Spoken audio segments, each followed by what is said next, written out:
Welcome to Autodromos Jose Carlos Pache. Most fans and drivers simply know this place as Interlagos. Starting life as an absolute behemoth of a circuit, this Brazilian track was eventually truncated to the version you see today. Having hosted Formula One for roughly 3 decades, it's become very well known on the international stage. But it has also held rounds in the World Endurance Championship, as well as frequently seen Brazilian stock cars, motorcycles, and even truck racing. There's little difference between its two layouts, which includes the GP course and the Moto course, which simply adds a chicane to the end of the lap. In both cases, it's a tale of two circuits. The run past the start-finish line and into the Senna S, followed by the blast towards the Descida do Lago, are very high-speed sections that come back-to-back. Drivers will need to focus on top end in order to attack or defend. Expect most passes to happen in those two corners. But from Ferradura until Juchao, the track suddenly twists itself into a mess of hairpins and frustratingly technical turns. This can make car setup a real compromise, and for the latter part of the lap, an absolute pain when dealing with traffic. Pit exit is also a narrow affair, so it requires drivers to take care when trying to maximize their outlaps. On the upside, with this being a modern F1 track, there's paved runoff in abundance at many of the fast corners. The passion of the Brazilian fans always comes out in force at races, and it's no wonder with this picturesque track sandwiched right amongst the neighborhoods of Sao Paulo.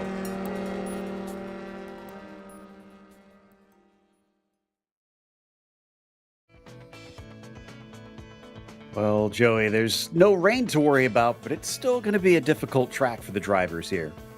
They're still going to have to worry about all of the elevation here at Interlagos. 15 turns and 2.67 miles in length, and it has abundance of elevation. Turn number 1, the Senna S, it immediately plunges you down through the hill, down through turn number 3, Curva de Sol, and onto that, call it short shoot straightaway towards turn number 4. That's a good passing opportunity, as a lot of times these cars carry good speed in there. The brake zone's a decent size. And then it really is uphill all the way through sector 2, kind of into the hillside where it snakes back and forth on more of the slow speed turns. And then turn number 12 all the way over there on the left side of the track map there. It is the final corner that you really have to nail and get the power down because it leads uphill. It is an incredible climb along that turn, 13, 14, 15 straightaway, all the way to the start-finish line. And you'll see them get a lot of speed there up into the first corner, so it will be critical. Now, before we get to the racing, we want to mention our sponsors, including Porsche. There is no substitute. Find out more at Porsche.com.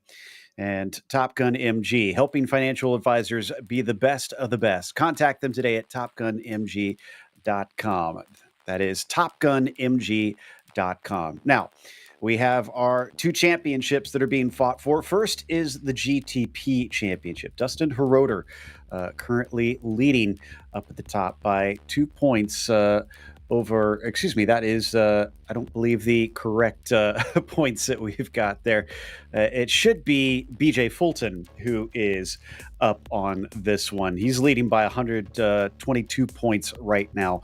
AJ Roper behind him at 84 points. So there's a decent gap there, but we've seen a lot more variation down in the prototype winners than we have in the GT1s, which we'll get to in a second. Michael Johnson is back, but he's missed a couple weeks. He's at 78 points. This is with taking into account our drop weeks now at this stage of the season. So that those are starting to affect it. In our GT1 standings, it is Matt Steele who has been winning since round 2. Nobody else has been able to top him, so he is at 140 points. He wasn't here for the first round. That's the only one he hasn't won, simply when he wasn't able to be here. Bacignone chasing him. He's behind by 40 points. He sits at 100 with Mark Rondeau back at 86, who is was looking pretty good a little bit earlier on in this session, but looks like, actually, no, I take that back. Looks like Mark is not actually here today. Regardless, Federico Del Toro also is, no, excuse me, Mark is here today, and he was doing good earlier, so I did see what I thought I saw. Del Toro as well is looking good today, but he has been the one, as I said, close on points that is chasing down Matt Steele, or close on pace, rather, that is trying to chase down Steele out on the track. And last time at COTA, it looked like he might have a shot if he can just pick up a little bit more speed to stick with it. In the meantime, Joey, why don't you run us down our race details for today? Yeah, well, we're going to be here at Interlagos, round number 9 of 13, and we have that multi-class format. Remember, we've got the GT3 configuration cars, and then we also have the prototypes. Those are the Porsche 963 GTP cars.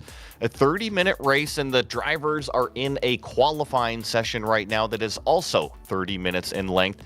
And then we've got that open setup, which means you can tweak and tune the car exactly how you need it to be.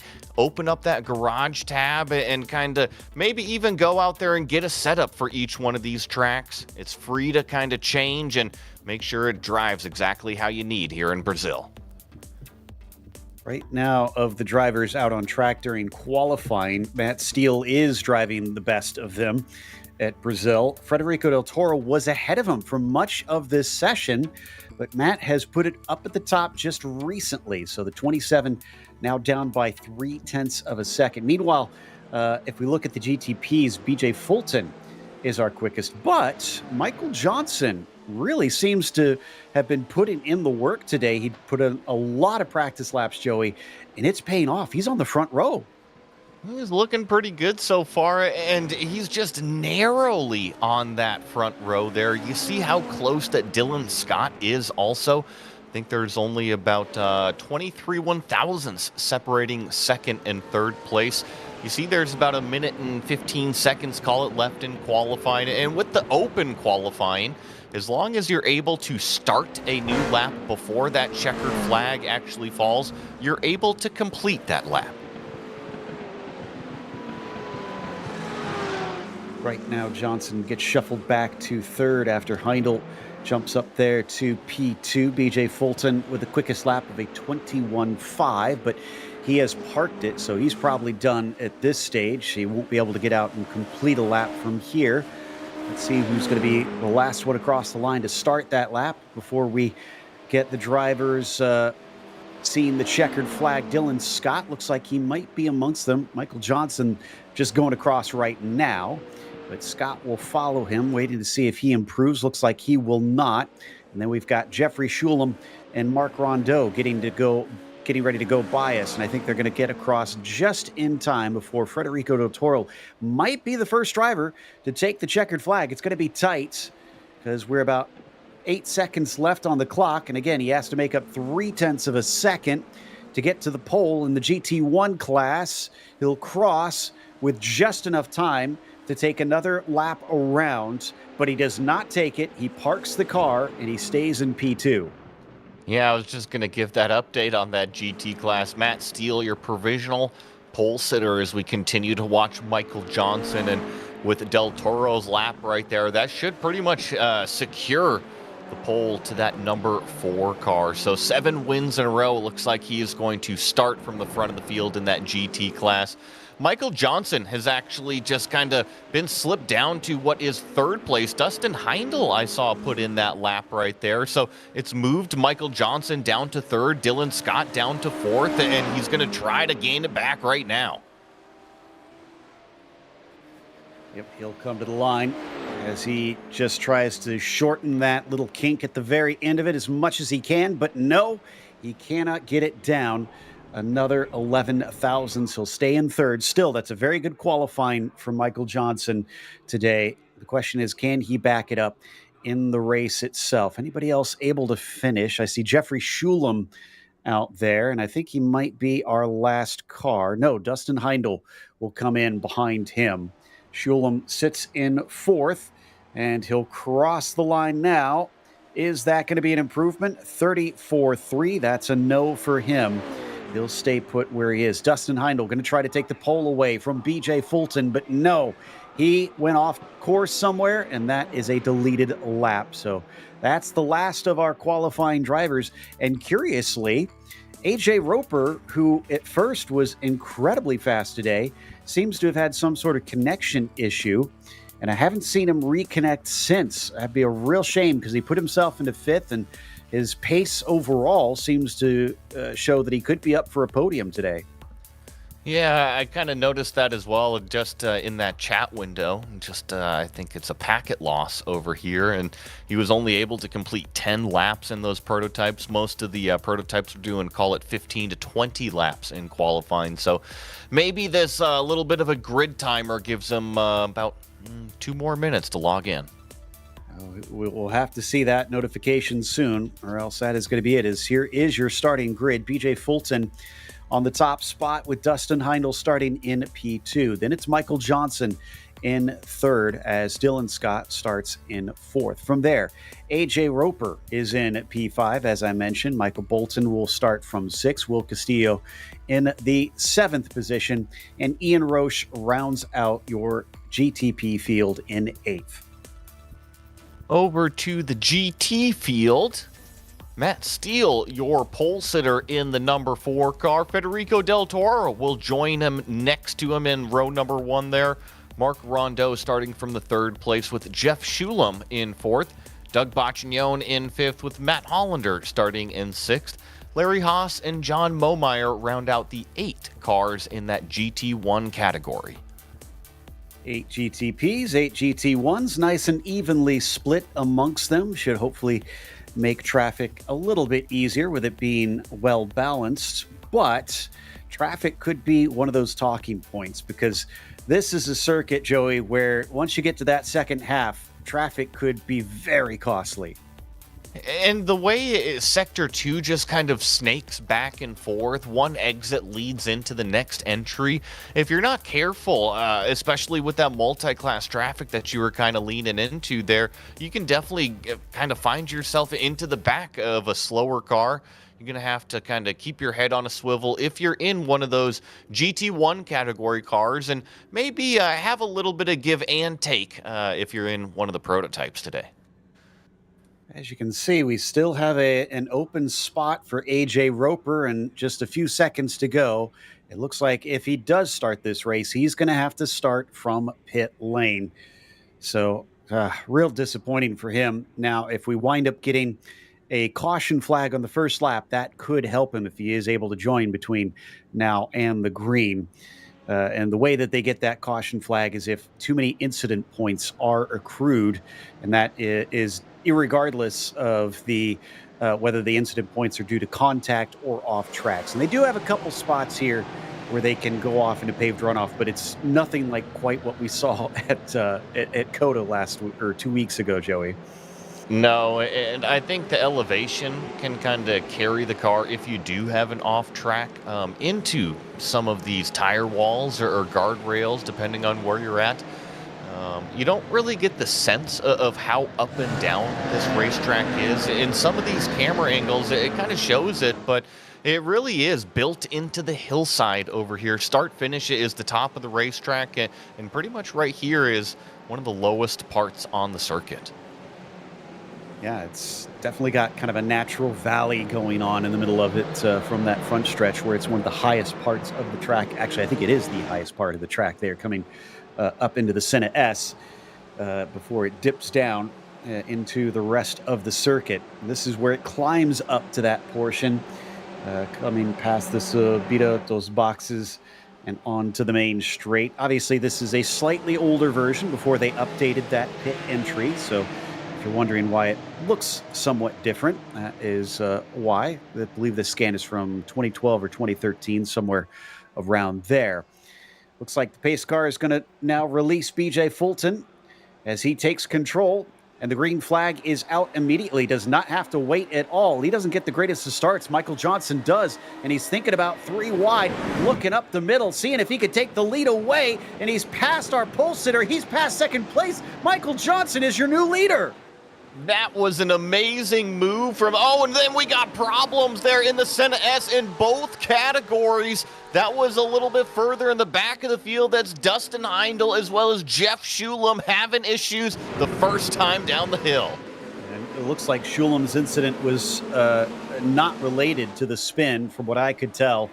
So just 2 separate incidents in each of the classes. Michael Johnson skittering away as BJ Fulton is in second, but he's all the way back by almost a full second at this stage. Dylan Scott in behind him.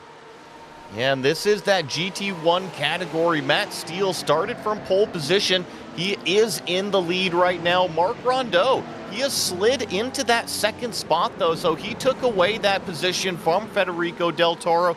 You got to remember, Mark Rondeau has got a good run as well. We've been talking about Federico, and there goes Matt Steele. He's turned around. That was all by himself. 7 wins in a row. He's going to have to climb himself out of a hole now. We were wondering what the kryptonite would be for this man, and it turns out it is Interlagos as he now finds some. Oh, and there's the caution. So they are going to get backed up. That's bad news for those that wanted to try to run away from that number 4 car. But Mark Rondeau now has a great opportunity to get himself a win. And I'm checking to see, and no, he has not taken a win yet, although he has been on the podium in 4 out of the last 5 races. Oh, he's in the pits. What has happened here? I think what might be happening with the yellow flag, if these drivers have pit lane open, at least, they might be coming to get that spare car, Joe. Now, was Rondeau involved? Because I didn't see a black and orange flag. Both cars, I went back and looked at it a little bit between Rondeau, Del Toro, and Matt Steele. As Matt Steele spun around, let's see if this is the replay right here. This is going to be the initial start. So there's Dustin Heindel, and then Jeff Schulam also kind of gets spun around. Maybe that was Doug Bacchignone, maybe the green and blue car as well. But that secondary incident up more towards the top of the hill, all 3 cars actually made contact with each other. Del Toro had broken suspension from it. Interesting. Well, this puts Rondeau back down in 6. Matt Hollander is leading from 6th on the grid. So there's the spin. Yeah, just light bits of contact. I wouldn't think that'd be worth having to come in. And like I said, I double-checked, and I did not see the meatball flag. At least next to Rondeau. So not sure why he came in and gave that up. Yeah, interesting one. I'm going to put on my tinfoil hat here. I love to do it. Maybe it was still a qualifying setup in the car, too. Maybe he didn't have any fuel, and this yellow flag might have saved him a little bit. That was going to be my next guess, that he had made that unfortunate error that we've all done at least once in iRacing, and had to come in and take that. It was very quick. Yeah, he was in for 1.4 seconds, but it is a short race, so maybe that is enough to get him to the end based on what he had in his qualifying. Del Toro is going to be coming in from the back. He had a much longer stop at 18 seconds. Not sure if he decided to take tires or if he did have to try and take repairs.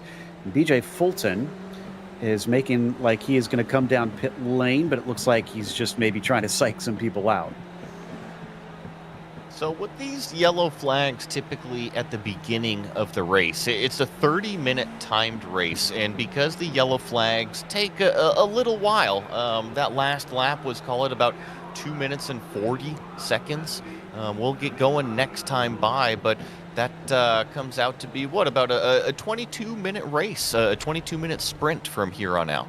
Yeah, thankfully this one going to be a little bit shorter of a yellow than what we had at Circuit of the Americas, where the laps themselves are quite long, pace laps even more so, and it ate into a lot of the race time. This time we should be able to get a little bit more action in. Michael Johnson going to be restarting on the top spot. Matt Hollander, I'd have to look and see when the last time he even took a win in the POC was. He's had victories, but man, it's been a minute.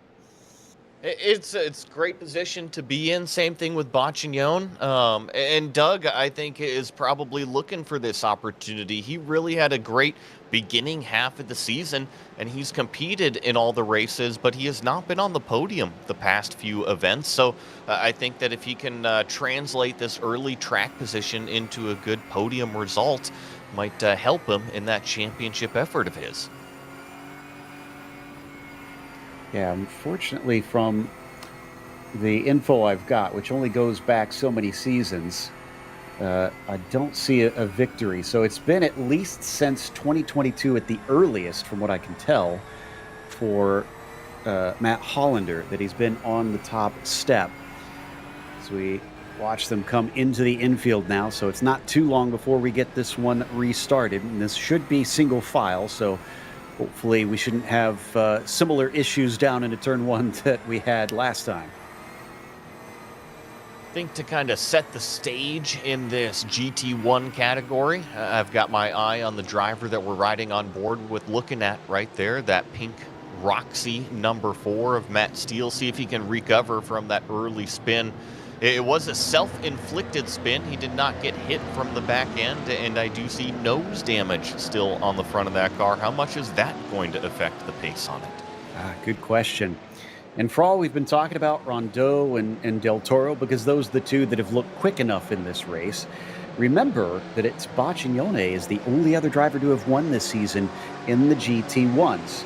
And he's had multiple podiums since then. Last one was at round 6, so he missed out on the last 2 races. But Doug sits in second right now, so he has an opportunity to potentially be on the top step again.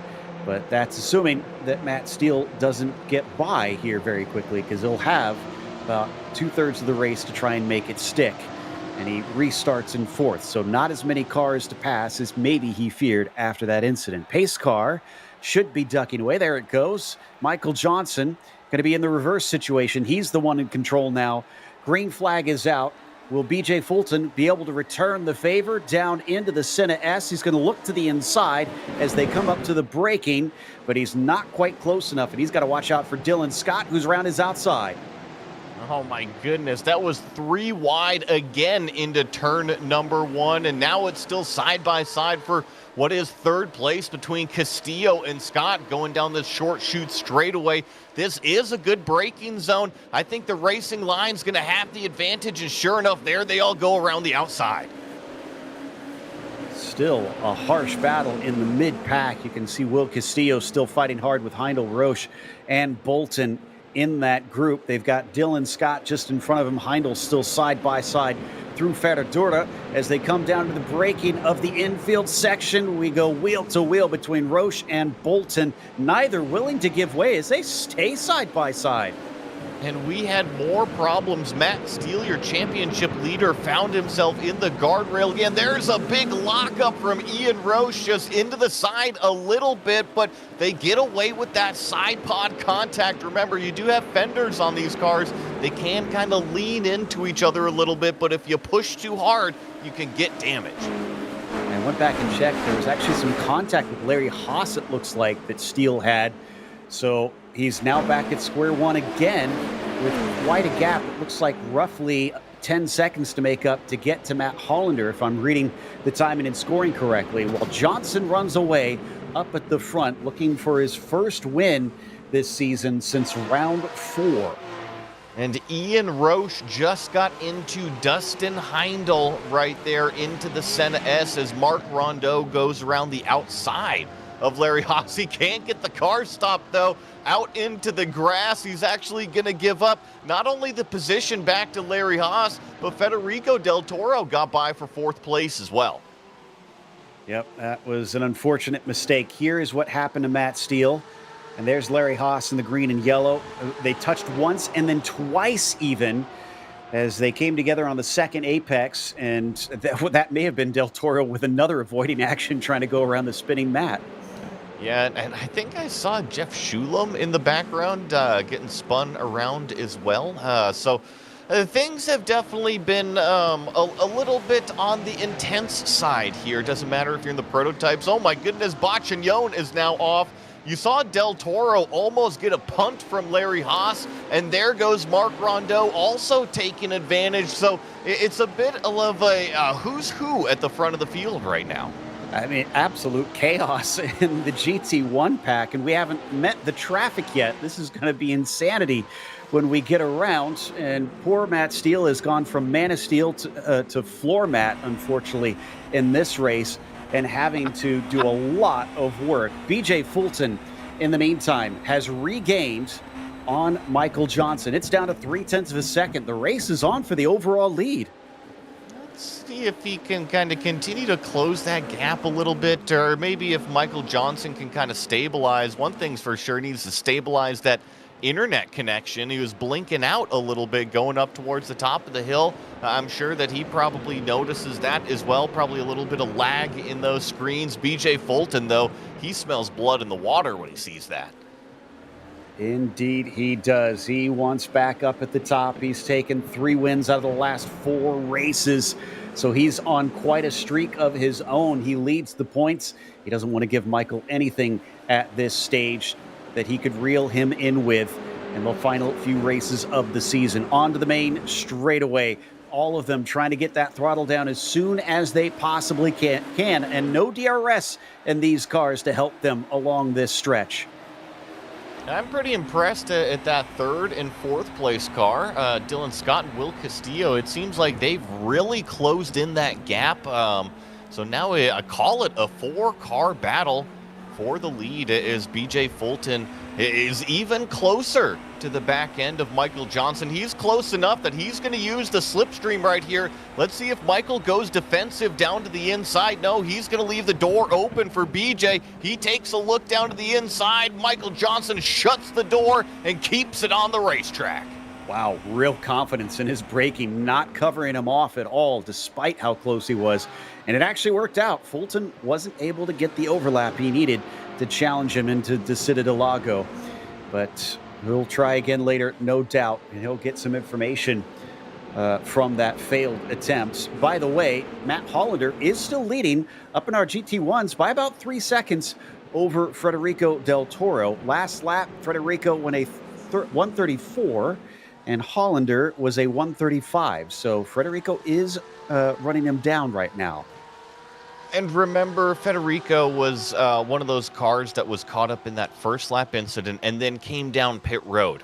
Remember, Rondeau also came down pit road. So I think that they were using their fast repairs or getting gas, whatever they needed to do to kind of give themselves a physical and mental reset. But now Del Toro has a clean car and definitely has the pace to maybe even go out there, snatch away the lead from Hollander and claim a win. Here we go again. This is where Fulton was strong last time, and he is again. He's holding on to the back of Michael Johnson, but it's looking very similar. He's close, just not close enough. This time he's going to stay on the racing line and not make an attempt, maybe watching, picking up notes off of the 9. Remember, this is an open setup series. It could be down to the difference in gearing, could be down to the difference in downforce levels in the rear wing. That can definitely dictate the top speed. And I wonder if BJ Fulton maybe just has a little bit of a grippier car, is more confident through the turns. That's what allows him to close in the gap to Michael Johnson. But down the straightaways, I wonder if he's actually lacking the top speed to get up alongside of him and make the move. That could be. It's looking like it's now becoming a bit of a 3-horse race as Castillo is losing touch. He's going to want to try and get back up there, because I have a feeling that Fulton and Scott are going to be eager to try and make a move on Michael Johnson sometime soon. I think maybe we had an issue with Jeffrey Shulam, who has fallen to last. But in the meantime, we'll stick with this. Oh, jukes him down to the first corner. BJ Fulton surprises Michael Johnson and takes the apex away. Johnson tries to cut back underneath, is going to try and carry the momentum. They make contact, and contact as well between BJ Fulton and Will Castillo with damage. Now, the rear wing seemingly missing from BJ Fulton. This is going to be trouble for that second place car. You see Castillo trying to cover off Dylan Scott, but no rear wing usually means no downforce on the back end of these things. We're going to see how much it is actually going to affect the driving ability on this number 82. It seems to be okay so far, but Joe, I'm kind of crossing my fingers over here waiting for this moment to happen. I'm wondering the same thing, or if maybe this is something that isn't actually there, that we're seeing damage that he's not experiencing. But it'd be unusual if that's the case, because the sim would tend to update it eventually and figure it out. And it doesn't take too long most times. I think Dylan Scott also has got some severe damage from that, because look at how under attack he is by Will. Yeah, and they went back and forth because Castillo got by Dylan Scott, and then Dylan made the move, I think it was again down into turn number 8, and here comes Castillo back on that slipstream. Just has a lot better top speed. I'm looking at it maybe 2 miles an hour, 3 miles an hour defensive from Dylan Scott, who's going to make Castillo try to go the long way around, really, really deep on the brakes. A nice posturing there, and it allows Will Castillo the outside of the racetrack, but nowhere to go with it. Will try again later, no doubt, and it does seem like you say he's just quicker in a straight line. I suspect Dylan Scott probably damaged the front splitter from that little punch into the rear of Dylan Scott. But in the of BJ Fulton, rather, as we ride on board with Will, not quite there this time. So maybe it just took Dylan a bit to try and figure out what kind of speed the car has. In the meantime, they are now catching up to BJ Fulton, but I think this is more due to traffic. There's a lot of GT1 traffic. They're catching the back handful of cars, and Shulam always runs Fulton off of the road, and that's what I was talking about earlier. You got to be careful. One corner exit leads into the entry of the next corner, because some of these prototypes can really sneak up in the mirrors, and what was 3 cars became 4 cars, and now it includes Michael Bolton. That bright yellow car has caught the back end of Will Castillo. Well, the one that's loving this is Michael Johnson. He's ahead by almost 3 seconds already on this lap. While these 4 cars are squabbling for mere second place, Castillo goes defensive into turn 1. Bolton says, okay, I'm game. I'll go around the outside. And it looks like he might be able to do it, but no, fighting back. Will carries the speed onto the Curva del Sol, and he is back into 4th. There's been some really nice battles that have gone on so far in this race. Really impressed with the racecraft. And here's another one. Dylan Scott's going to go around the outside of BJ Fulton. BJ doesn't have that rear wing on the car. You can definitely see that his pace has dropped off significantly. And there goes Scott securing the position. This is coming up on Matt Steele. Remember, he had those early incidents. He still finds himself buried in that GT1 category in 5th place. 5th place with still heavy damage on the front end. And it has been affecting him a little bit. The first couple laps were in the 35s, but now he's got it down to the 34. So he's picked it up. But I believe that still doesn't compare to Del Toro, who's been running 34.1s, about 0.3 of a second faster each lap than Matt Steele. And more importantly for him, faster than Matt Hollander, who he's actually caught up to as we now see them. But they're about to have a hornet's nest. There they are, of the GTPs approaching. Yeah, you see the leader. That's the purple car. Let's see if Del Toro makes the move into turn number 1. He's slowly been catching Hollander. Hollander leaves the door open for Federico, and now it's going to be the run through the Senna S's, through Curva del Sol, and here comes that prototype field. Michael being very, very patient, waiting for that inside line to open up, but I have a feeling, as you see behind, it's a little bit different story. Yeah, that's going to be more of a battle as he tries to go to the inside. Both of them overshoot the corner just as they're approached by Dylan Scott. Scott's able to sneak through. He's moved up into P2 while this insanity has been going on the rest of the track. That cost some time to Del Toro. Now he has to try and stay out of the way as more cars are sliding around him on either side, and he's going to be able to at least keep it together.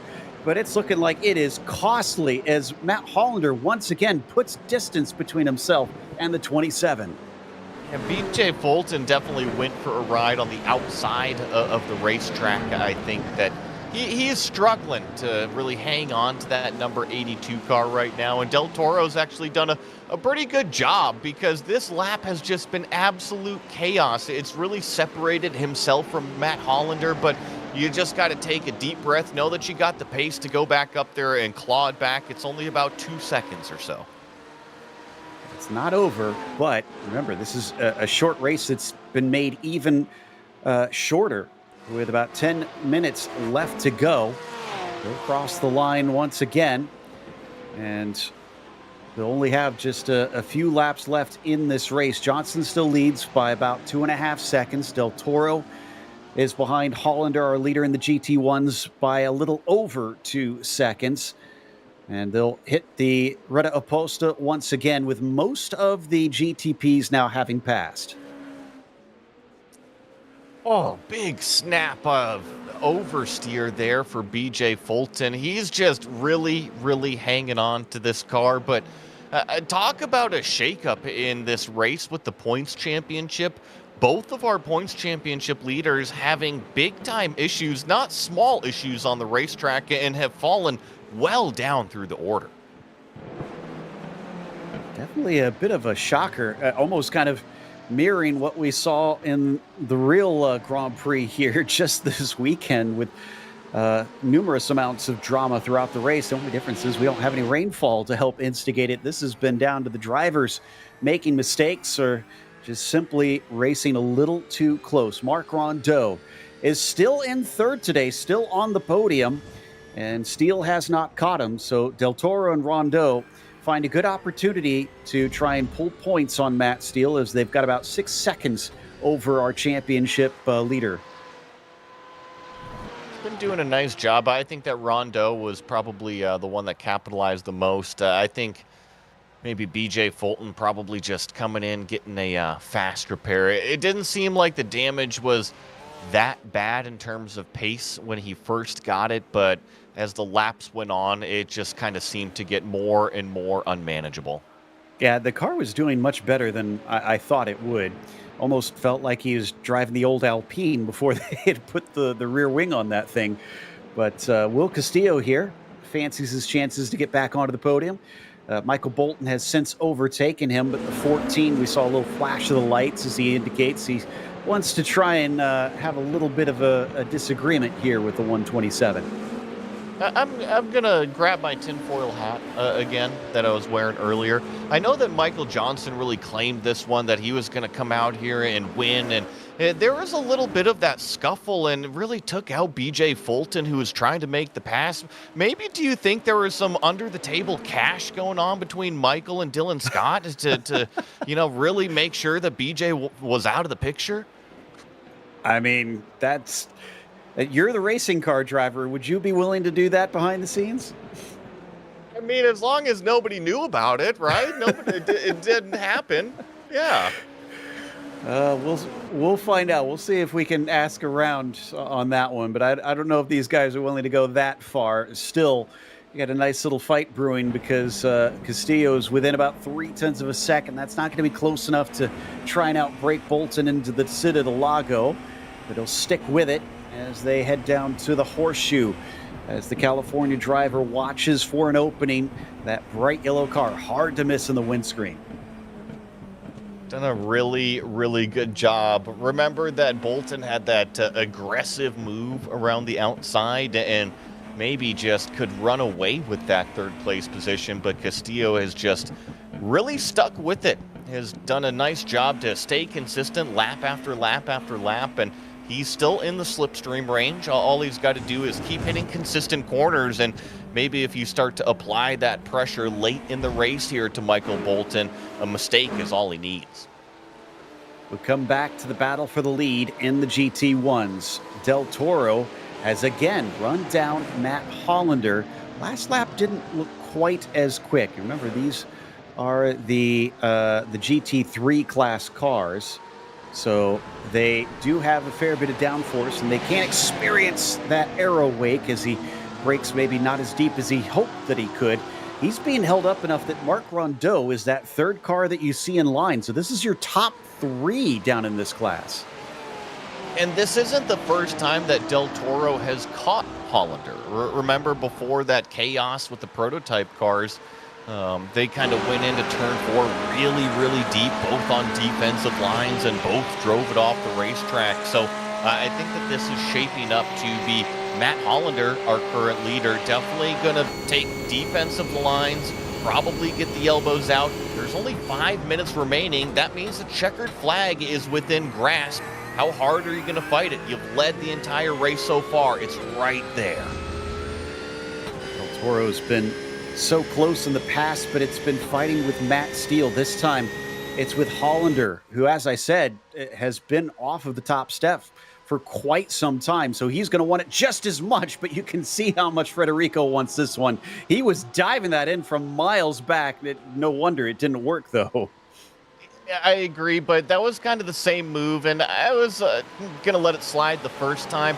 I believe that Hollander just needs to be a little bit careful about making a move in reaction to that car coming down the inside, because it seems like the trajectories really start to alter with that early apex, and that's when both those cars really get held up and slide off the racetrack. Here's a close moment, though, coming up towards turn number 10. Del Toro's going to go to the outside, really try to get the power down, but Hollander is able to do that nicely as well.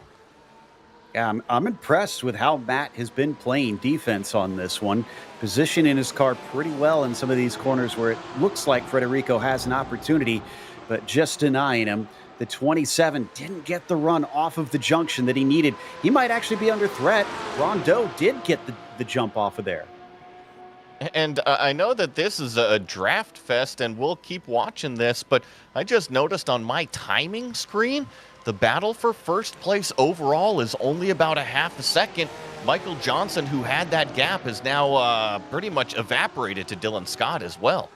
Remember, there was just a little bit of contact from Michael Johnson, too. We don't know if he's also suffering from maybe a lack of pace, but whatever the case, Dylan Scott does look quick enough that he could be an issue. As we watch this battle for the lead down to the GT1s, and there's that little fade. Ooh, and that was another big move in the braking zone for Matt Hollander. Del Toro probably none too pleased with that one. And that's 3 laps in a row that's kind of been going on. I think that, once is okay, twice, shame on Del Toro for letting it happen again. A third time, you're probably asking for a little bit more of a shove. Remember, this is the area of the racetrack where this silver car in second place has been so strong. Does he lay the bumper to him up here at the top of the hill on this defensive line? No, Hollander really deep on the brakes right in the middle of the racetrack. To add to all the drama that we've been witnessing, Michael Johnson, when trying to lap traffic, I think it was Schulem, actually made contact. Let's see if this is yes, this is a replay. Scott was not able to get by, but this one, oh, yeah, I mean, how do you see that, Joey? Because he didn't have the apex, but he's also going to be the faster class, and he's in a battle. Yeah, and I think that Schulem was not in a battle. He should be aware of what's coming up and at least leave a lane, probably. Well, I know that it looks like race stewards were actually looking at the original contact early on from Johnson. I don't know what's happening with it. I haven't seen any information since then. I wonder if that also is going to get noted as well. And dropping off behind them, it looks like Scott has lost some ground as side by side this time. Del Toro much closer, but still can't make it happen. Rondeau thinks this could be his chance. He's going to come up to the inside, down into the horseshoe, and no, he decides against it later on. See if he's still kind of in position, if he can float it to the inside here. Looks like Del Toro kind of covers off the middle of the racetrack. You see how close Rondeau, though, is. Oh, Del Toro really loose in the middle of the corner there. That allows Mark Rondeau to drive up around the long side. Can he get the car stopped? It's still side by side. Rondeau's going to have the advantage now on the inside of the racetrack. Del Toro back to third. And this gives Matt Hollander the gap that he needs. He's trying to run away. He knows he could win this race, and it's not going to be very long. because with 40 seconds left, there's our GTP leaders getting ready to lap them again. White flag is being held aloft. Oh, this is really close. Rondeau runs Johnson off of the racetrack. Thankfully, it's not going to cost him any sort of momentum. And like you said, white flag for both class leaders. Only 15 turns remain. Coming down through the S's. Oh, and his momentum has been hampered. This allows Dylan Scott to get right up on him. They'll be able to clear our leader in the GT1s, but it's just enough for Johnson. I don't think that is going to be an opportunity for Scott down into turn 4. What can he do from here? There are precious few opportunities to overtake. This is going up the hill here. You do have to lift off the throttle just a touch to get the nose into the corner here. Kind of plateaus at the top and goes into this really slow and technical sector number 2. As long as you can keep the car underneath you, you should be okay. Johnson slides a little bit wide there at the bottom of the hill. This is towards turn number 10. I gotta say, Dylan Scott is right there. If he gets a good run coming off of the junction, he could maybe out-drag him to the line. It's gonna be close, but this is the critical corner right here. Who gets the run off the corner? Johnson looks good, but Scott will have the slipstream. Is he quicker in a straight line? It doesn't look like he's gaining enough. Michael Johnson, with a gap of a few car lengths, is gonna come away with the win here at Interlagos. Great win for that purple number 9. Matt Hollander is coming up the hill as well. He's got a 1.5 second gap. He is going to be victorious in the GT1 category. A great race capitalizing on that track position for the number 69. I have to admit, once Del Toro had caught up to Hollander, I didn't think he was going to come away the winner of this race, but he just ran incredibly up there. Like you said, it was a bit marginal at times on his defense, but he held him off, and he managed to keep it together better than Rondeau and Del Toro. So he gets the victory today as Shulam will cross the line. By the way, Race Control did note Shulam and Johnson's contact, so that's a double whammy for Michael Johnson on potentially having some sort of penalty after this race. Our results sees Johnson unofficially as your winner. We don't know whether that will stick. Dylan Scott will come home in P2. Michael Bolton was 3rd as Will Castillo was P4. Then it's Dustin Heindel in 5th, Ian Roche in 6th, and then BJ Fulton 7th. AJ Roper was a did not start for this race. Then in the GT1 category, it was Matt Hollander claiming the win, breaking the streak from Matt Steele.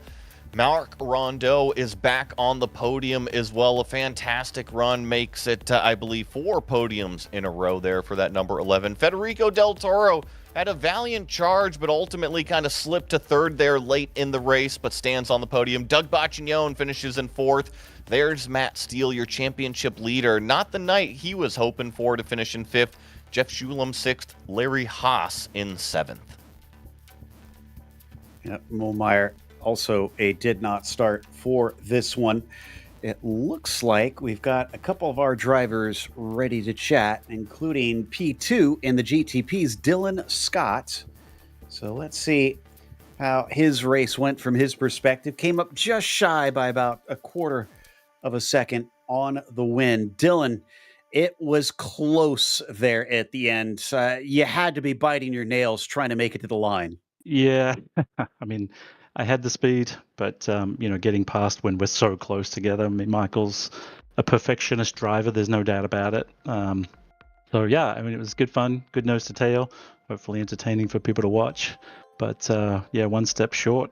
We'll have to go for the win next time. Of course, that's the last thing you got to do from here. Up 2 from the start, though, and what a start! 3 wide coming into turn 1. What was going through your head when you watched that? Well, I was wondering whether, we're going slow through turn 1. I thought, what's the chances I can go around the outside? Figured I'd give it a go, right? Not got to be in it to win it. But yeah, we got through turn 1. Unfortunately, I feel bad. BJ and Michael came together through turn 2 on one of those first few laps after the restart, and I unfortunately got in the back of BJ, and he lost his wing, so I feel bad for BJ. He's definitely fast and should have been up there. But overall, it was a good fun race. I enjoyed it. I'm sure you did. Like you said, second place, so you're aiming for the win. But next time out, we're going to Road Atlanta. That's an even shorter lap with just as much elevation change and definitely some problem zones for the multi-class traffic. So how do you feel heading off there? Do you feel confident after this podium?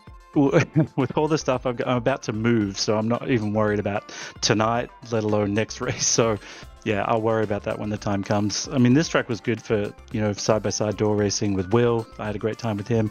Coming through the traffic with the GT3s was fun.